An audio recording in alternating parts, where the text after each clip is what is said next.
नमस्कार,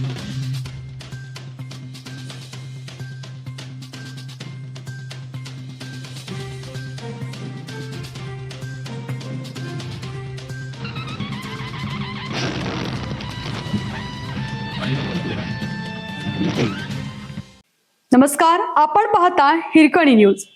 हिरकणी न्यूज प्रत्येक क्षण ताज्या घडामोडी आणि महत्त्वाच्या प्रत्येक बातमीसाठी नेहमीच. नागपंचमीच्या खेळांना आधुनिकतेचा विळखा. नागपंचमी म्हटलं की पूर्वी गावागावातील महिलांच्या पारंपरिक खेळांना उधाण यायचं.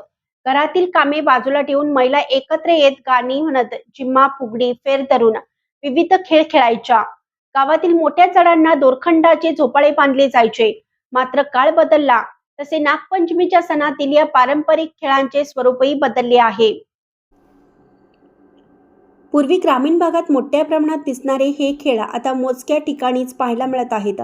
नागपंचमीच्या दिवशी महिला एकत्र येऊन पारंपरिक गाणी म्हणत खेळ खेळण्याची पद्धत होती.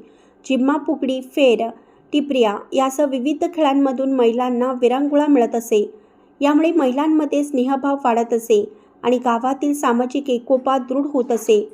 आता मात्र मोबाईल, दूरचित्रवाणी व बदलती जीवनशैली या मनोरंजनाची बदललेली साधने यामुळे या खेळांचे प्रमाण कमी झालं आहे.